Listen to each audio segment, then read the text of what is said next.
Assalamualaikum warahmatullahi wabarakatuh. Ketemu lagi dengan saya Suminto R, calon guru penggerak angkatan 8 dari SD Negeri 1 Rancar, Kabupaten Wonosobo. Pada kesempatan kali ini saya akan mewawancarai dua orang kepala sekolah tentang bagaimana cara pengambilan keputusan jika mereka mengalami dilema etika ataupun rujukan. Assalamualaikum. Waalaikumsalam warahmatullahi wabarakatuh. Mari. Bagaimana kabarnya hari ini, Bapak? Alhamdulillah baik-baik. Semoga Bapak juga baik. Amin. Para kalian saya kami satu. Iya, Pak. Begini, Pak. Sebelumnya mohon maaf sudah mengganggu waktunya Bapak. Begini, Pak. Saya ada tugas dalam saya menjalankan pendidikan guru penggerak untuk mewawancarai kepala sekolah terkait dengan pengalaman Bapak sebagai kepala sekolah, utamanya tentang pengambilan keputusan yang memerlukan banyak pertimbangan yang mungkin bersinggungan dengan dilema etika atau tuntutan moral Bapak. Terima kasih. Kami sampaikan pengalaman kami selama kami belajar sebagai kepala sekolah. Itu ada hal yang perlu kami soroti. Itu terkait dengan masalah kasus. Kasus itu ada yang jenisnya kasus dilematik dan kasus moral. Kasus dilematik itu adalah kasus yang dimana kedua belah saling menguntungkan. Sedangkan moral itu satu diuntungkan, satu dirugikan. Oleh itu, sebelum kami mengambil sebuah keputusan, kami mengidentifikasi dulu. Untuk mengidentifikasi tersebut, kami menggunakan regulasi atau aturan di mana kita sebuah lembaga berjalan pasti menggunakan sebuah regulasi atau aturan. Nah, ketika kita mengidentifikasi itu kita bisa menganalisa bahwa kasus ini adalah kasus dilematika atau tidak. Hal ini harus kita rumuskan, kita putuskan, kalau kita hanya menggunakan format tidak cukup. Karena apa? Format itu sifatnya masih digunakan, regulasi kita harus terapkan, tapi kita menggunakan informal dengan cara kekeluargaan. Nah, ketika kita musyawarah, kita tidak memandang itu kepala sekolah atau guru, tidak ada atasan, tidak ada bawahan, tapi ini adalah semata-mata mereka kerja. Dan kami saling membutuhkan antara kepala sekolah dan guru. Karena alhamdulillah di sekolah kami itu ada dua faktor penghambat dan pendukung dalam kemajuan sekolah. Tapi alhamdulillah untuk guru-gurunya sore dan kami analisa sebagai pendukung kemajuan sekolah. Intinya kekompakan dan kerjasama seperti itu ya Pak ya. Baik. Kemudian Pak, dari semua hal yang telah disampaikan, mungkin pembelajaran apa yang dapat Bapak petik dari pengalaman Bapak di dalam mengambil keputusan yang bersinggungan dengan dilema etika Bapak? Yang pertama, sekali lagi bahwa kasus yang terjadi dimanapun kita pada apalagi bahwa terjadi dengan multi gurunya bermacam-macam karakter, siswa dan ketika ada sebuah kasus kita coba untuk bertindak untuk menyelesaikan, kita identifikasi, kita selesaikan bersama-sama. Itu seperti itu. Terima kasih Bapak. Intinya selalu siap sigap seperti itu ya Pak ya, dan bekerja sama dengan teman-teman seperti itu ya Pak. Nah ini hanya ada jawaban satu lagi yang kita petik di sini. Setiap ada kasus kita segera diselesaikan, karena saya yakin kasus itu dia tidak terlalu larut. Kita tidak boleh menunda sebuah kasus. Nah, apalagi nanti kalau bersangkutan ini kita akan minta cepat diselesaikan. Itu saja yang bisa kami sampaikan, pengalaman kami selaku kami dalam berupaya. Baik Bapak, sepertinya acara kita sudah selesai. Saya sampaikan terima kasih atas waktunya. Mohon maaf sudah mengganggu Bapak. Dengan wawancara ini saya semakin paham bagaimana cara mengambil keputusan. Kemudian mudah-mudahan nanti saya bisa mengambil pelajaran dari Bapak sebagai kepala sekolah tentang pengambilan keputusan yang bersinggungan dengan dilema etika maupun bukan moral. Sekali lagi terima kasih Bapak. Mohon pamit. Ya, terima kasih. Semoga sukses. Amin, amin. Assalamualaikum. Waalaikumsalam warahmatullahi wabarakatuh. Assalamualaikum. Waalaikumsalam warahmatullahi wabarakatuh. Monggo silakan. Selamat siang Ibu. Selamat siang. Bagaimana kabarnya Ibu? Alhamdulillah baik. Gimana dengan? Alhamdulillah baik juga Ibu. Ada yang bisa saya bantu? Begini Bu, saya kan sedang mengikuti pendidikan guru penggerak ya Bu ya. Ya.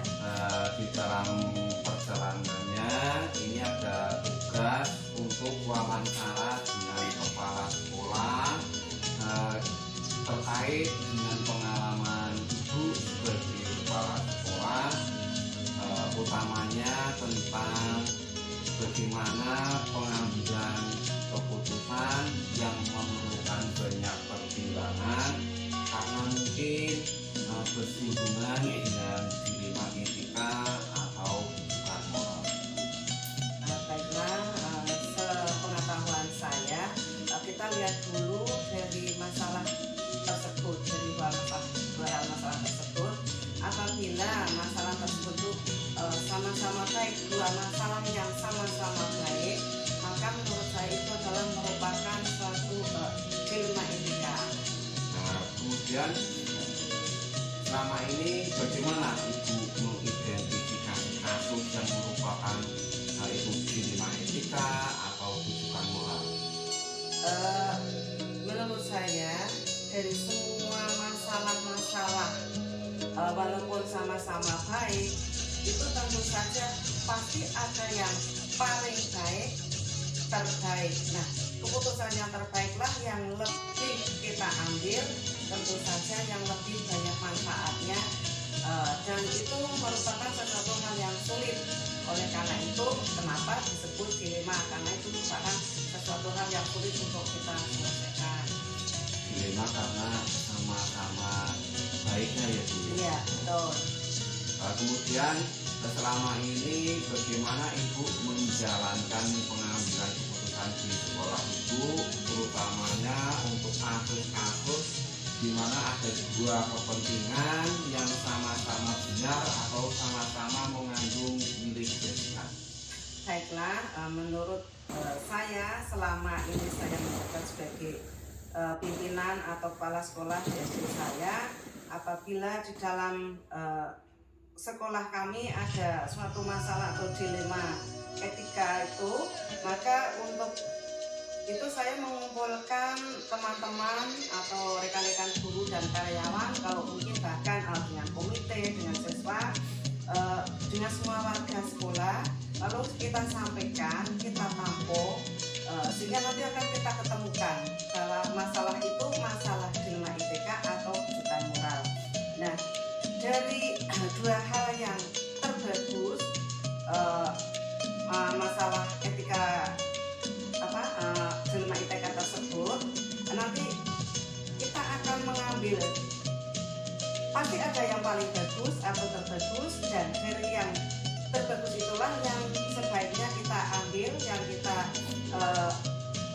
kita lihat dari sisi manfaatnya, apabila membawa manfaat yang terbaik, itulah yang kita ambil, nanti kita sampaikan kepada rekan-rekan guru, kepada komite, kepada wali siswa, bahkan kepada seluruh kampus.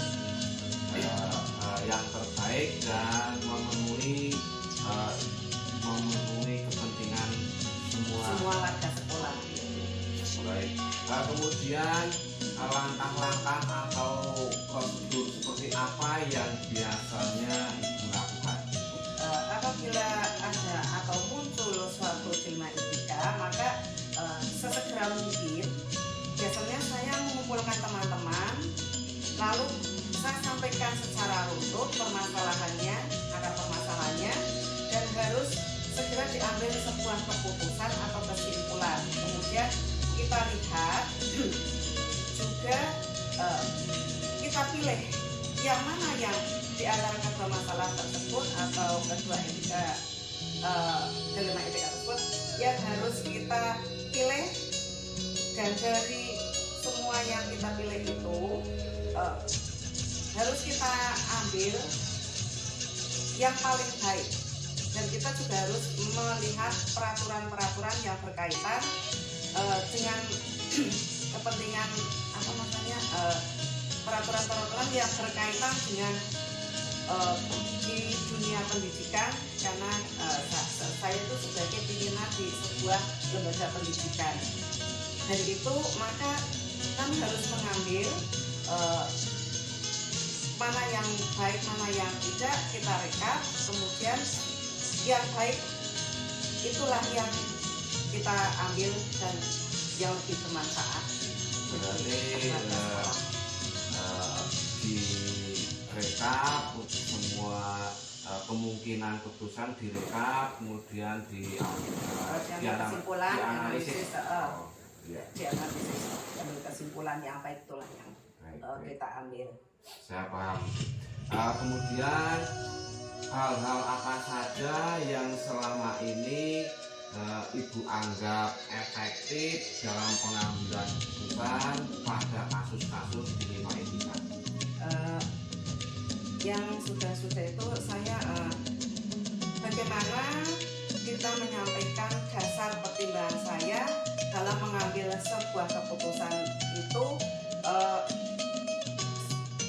untuk semua warga sekolah, agar semua warga sekolah bisa memahami kenapa saya sebagai pimpinan memutuskan atau mengambil masalah tersebut yang saya pilih. Kenapa mereka bisa biar mereka bisa memahami apa yang saya ambil, yang saya pilih. Intinya komunikasi kepada warga sekolah dan memahamkan yang Ibu ambil keputusannya kepada semua warga sekolah. Kemudian apakah Ibu memiliki sebuah tata kelola atau jadwal tertentu dalam sebuah penyelesaian kasus dilema etika? Apakah Ibu langsung menyelesaikannya di tempat atau memiliki sebuah jadwal untuk menyelesaikannya? Bentuk atau prosedurnya seperti apa Ibu? Mohon lebih dijelaskan. Baiklah, biasanya saya menyelesaikan secara spontan, sesegera mungkin, tidak perlu dijadwal. Karena apa? Dengan adanya muncul kasus tersebut, tentu saja harus segera kita selesaikan agar tidak berlarut-larut dan tidak terjadi penumpukan masalah, sehingga saya tidak memerlukan jadwal ataupun waktu-waktu tertentu untuk menyelesaikan masalah tersebut. Jadi secara spontan. Intinya tidak cepat ya Bu ya? Iya. Kemudian adakah seseorang atau faktor-faktor apa yang selama ini mempermudah atau membantu Ibu dalam pengambilan keputusan dalam kasus-kasus dilema etika?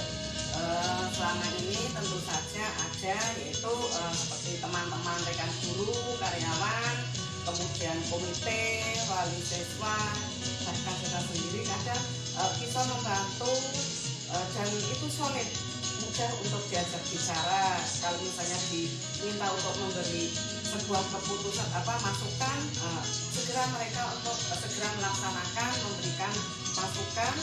Kemudian kalau misalnya bila sudah memberikan sebuah masukan, itu diambil keputusan, kita sampaikan pada rekan-rekan dengan cepat agar mendukung, agar semua terasa lebih nyaman dalam bekerja, sehingga kita akan lebih enak apabila dalam bekerja itu kita merasa lebih nyaman dan menyenangkan. Intinya kompak dan kerjasama ya Bu ya. Iya, betul. Kemudian dari semua hal yang telah Ibu sampaikan tadi, pembelajaran apa yang dapat Ibu petik dari pengalaman Ibu mengambil keputusan dilema etika?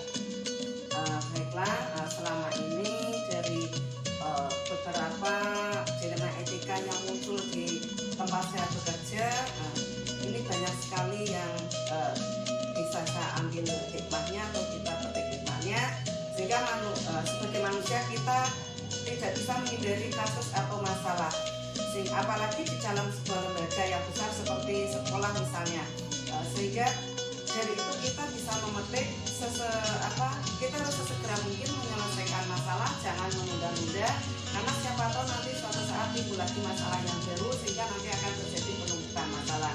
Yang kedua, jangan menghindari masalah, tapi selesaikan dengan segera. Kemudian putuskan dari beberapa hal yang baik kita ambil yang terbaik. Itu yang biasa saya lakukan. Intinya pembelajaran yang diambil adalah gerak cepat, kemudian keputusannya berdasarkan mufakat bersama rekan-rekan guru, dari yang baik diambil yang terbaik. Seperti itu ya Bu ya. Iya, itu yang bisa saya berikan, yang bisa saya sampaikan kepada pendengar. Mudah-mudahan akan ada manfaatnya, dan semoga panjenengan lancar segera selesai dalam mengikuti calon guru penggerak, dan bisa nantinya bisa menggunakan atau bisa membawa perubahan di dunia pendidikan. Baik Ibu, terima kasih atas waktunya. Saya semakin memahami bagaimana cara pengambilan keputusan setelah wawancara dengan Ibu.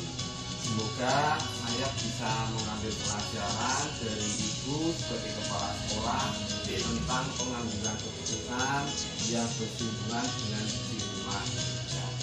Sekali lagi terima kasih ya Bu ya. Sama-sama, saya juga mohon maaf barangkali saya sudah menyampaikan banyak kekurangan.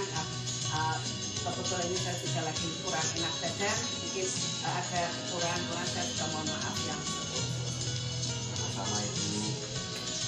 Demikianlah wawancara saya dengan kedua kepala sekolah tentang bagaimana cara mengambil keputusan apabila terjadi kasus dilema etika. Semoga kegiatan wawancara tadi bermanfaat buat kita semua. Terima kasih. Assalamualaikum warahmatullahi wabarakatuh.